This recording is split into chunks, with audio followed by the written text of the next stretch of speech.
Well, the Pac-12 did it again. That's right. Another overtime thriller there in the 10:30 Eastern window that had us up well into the night, 2:30 a.m. officially, when USC and Arizona officially put that thing to bed. USC, obviously, a gutsy performance getting it done, but they were not impressive up until the second half. Caleb Williams kind of willing his way. It wasn't his best day by any stretch, but they found enough to overtake the Wildcats there in overtime. Really, really remarkable game. I'm Greg McElroy. Thanks for being with us. We are here for the Sunday recap, Sunday takeaways, Sunday impressions, and there's a bunch of them. It was a pretty wild day here in the first Saturday of October. I'm looking at just some of the matchups coming into the week, and it's like, there's some kind of spicy matchups here. Some real opportunities for upsets, right? Real opportunities for upsets. I mean, A&M's a very dangerous place to go play. Felt like, hey, maybe Minnesota can keep things interesting with Michigan. Hey, Maryland's undefeated. Don't sleep on them. Even though they're not ranked, don't sleep on them. Maybe they could make things interesting. Louisville is barely in the top 25, but Notre Dame's a top 10 team. They're on the road in 3 straight tough games, and my goodness, man. I mean, the upsets were a real thing yesterday. A real thing. And obviously not all of them materialized, but it was pretty wild to think about exactly what we saw and some of the matchups that we saw them in. Let's go through from the beginning. Red River rivalry. What a game, man. Like, what a game. It was just an incredible football game, back and forth, with miscues and big plays, blocked punts, faked punts, 2-minute drives, costly turnover. It really was just one of the better football games I've seen this entire season. It was back and forth. I thought the crowd looked incredible, totally engaged, just an amazing, amazing game. And we had kind of talked a little bit last week about just the legacy impact of this game.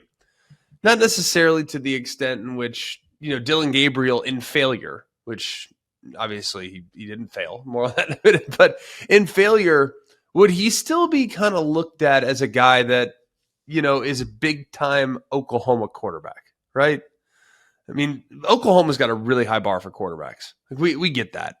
But we had kind of said this is a legacy game for him. In victory, it would totally put him up there along the likes. I saw a graphic last night on the late-night version of halftime with Matt Berry, Joey Galloway, and Dan Mullen. And there was Kyler Murray, most yards ever against Texas. Kyler Murray was first. Baker Mayfield was second with 410. I don't remember how many Kyler Murray had, but it was like 416, I think. Baker Mayfield was second with 410. And then there's Dillon Gabriel. He's at third place. Most yards ever against the Texas football team at 398. It was a great performance. Gutsy 2-minute drive. And it was really, really neat, man. Really neat to see Oklahoma get it done. Thought it'd keep it close. Thought it'd be a very interesting game, one that would come down to the wire. But I didn't think they'd pull the outright upset. What a great, great performance from the Sooners. Moving on, Alabama and Texas A&M. Alabama, really, just not a great start in this game, but just an awesome second half performance. I thought Jalen Milroe probably played the best game of his career. Outside of the interception, I thought he played pretty well. Obviously, still, sacks are a little bit of a concern, but that was a gutsy, difficult spot to go play naturally, and they were able to get it done. Milroe finishing up, I believe it was like 315, 320 yards or so. So he obviously played really well. Thought the defense for Alabama was just terrific in the second half of that football game. Just absolutely terrific. And we had kind of been talking for the last couple of weeks, man. Like, I think this has a chance to be an elite group on defense. And they're kind of slowly but surely rounding into form in that regard. Another guy that I thought had a great day was Jermaine Burton. Jermaine Burton obviously did have the fumble, but if you think about where he was, I've always kind of wondered, how good is Jermaine Burton? Like, is he really a number one wide receiver, or is he more of a, high level 2, mid-tier 2 in that vicinity? I don't think anyone's going to confuse him and Marvin Harrison, but he showed on Saturday that he can clearly do what you need him to do if the opportunity presents itself for him to be a number one. That was a terrific performance, and him and Milroe clearly have developed a rapport. So I'm not sure they win the game without Jermaine Burton yesterday. That was a great, great job by him, as the run game was not as efficient as you would like it to be.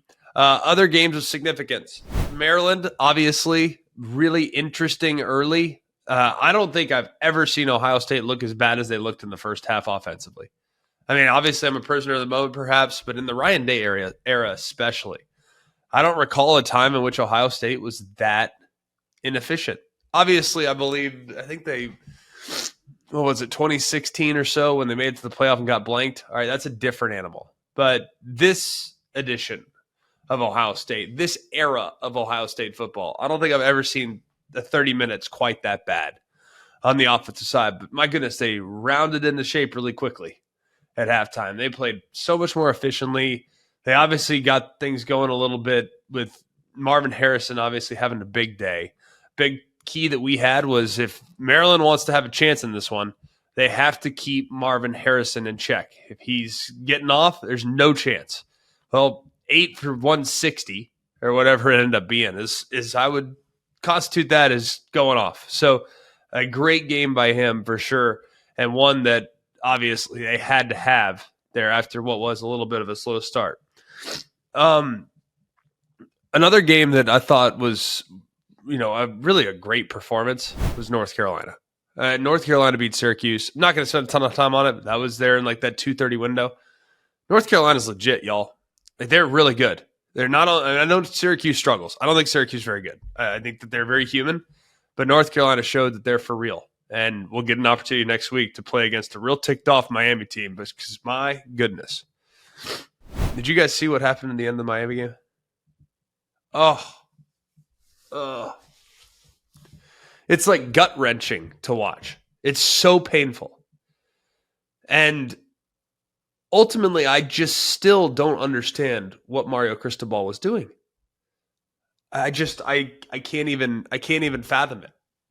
It's under 40 seconds, 35, 36 seconds, 3rd and 10. You can take a knee. Like, the game is over. Georgia Tech has no timeouts. The game is over. You kneel on it. It's done. And Mario decides to hand it off. They're going after the football because obviously they had to. It was the only chance they had. Fumbles. Next thing you know, Haynes King hits a big play down the left sideline. And then, boom, he rolls out to his right, buys a little time, and hits the game-winning touchdown. That was egregious. I mean, it really was. I don't know what Mario Cristobal was thinking. I did not see a post-game press conference or anything. I imagine he was probably asked about it. But, man, it's bad. I mean, I feel bad for the players.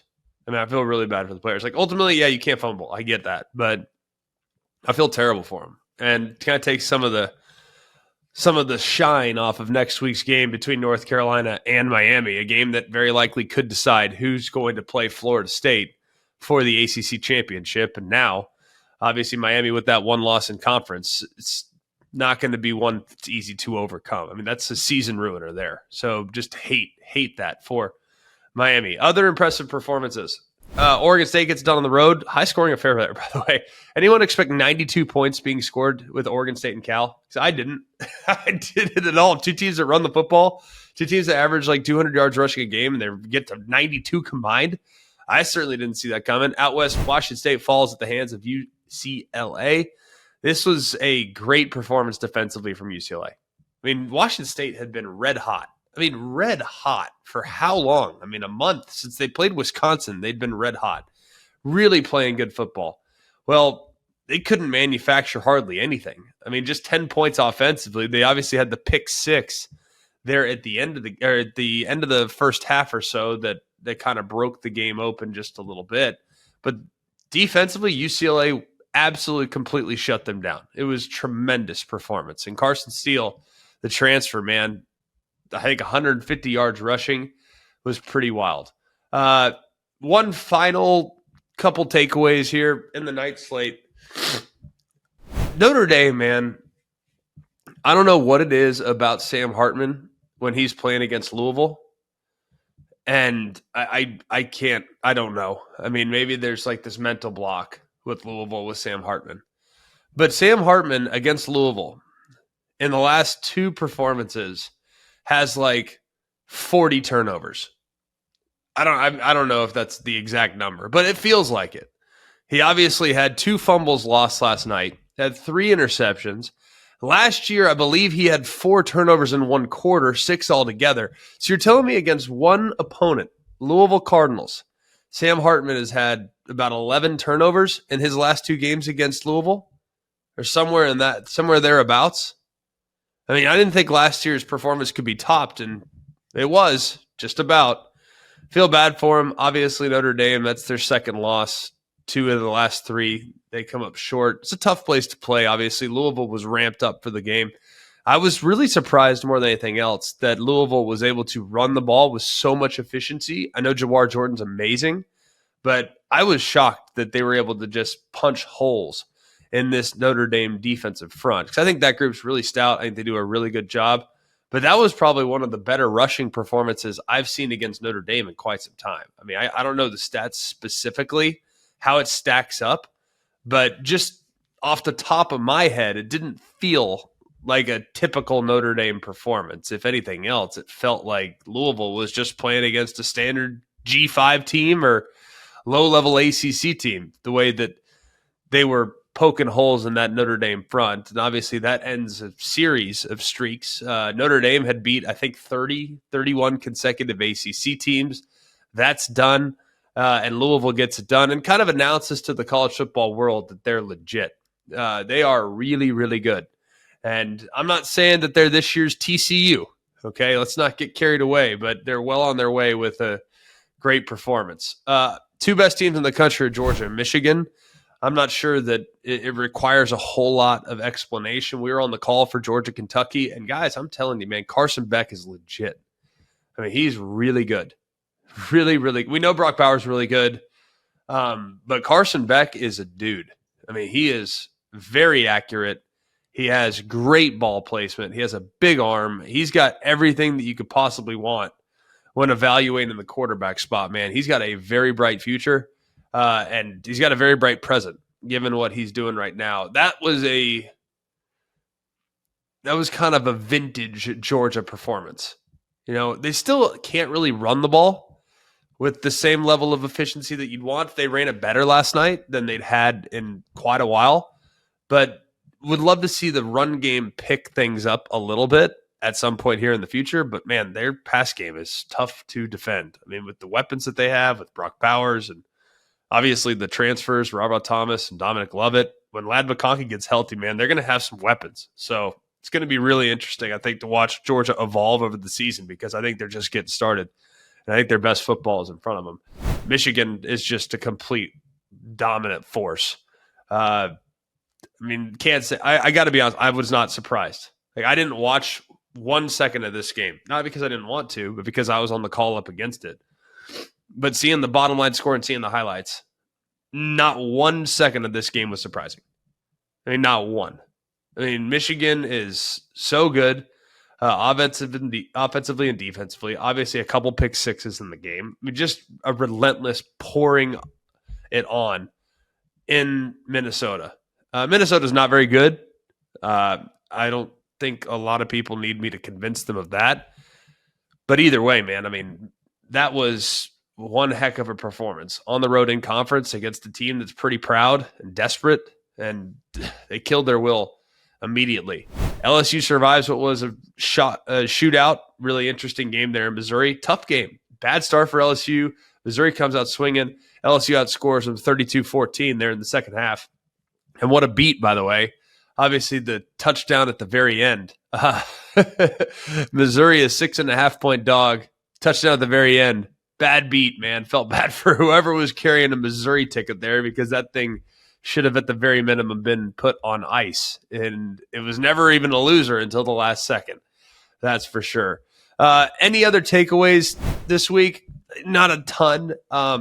I think one other takeaway I would say, and it's not necessarily always related to one specific team, it's really hard.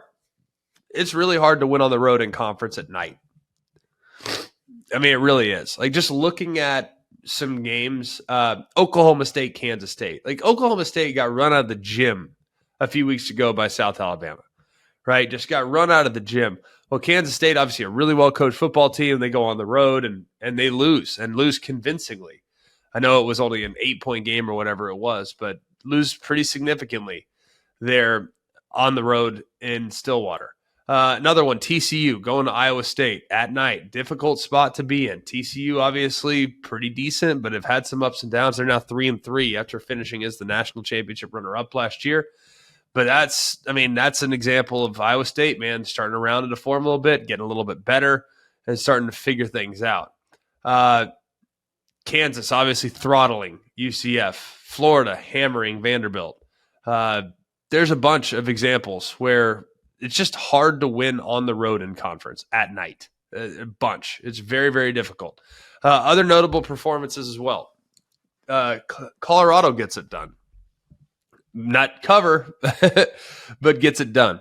Colorado is very human. We've documented that. We know that Arizona State's not a good football team, but went down to the wire here.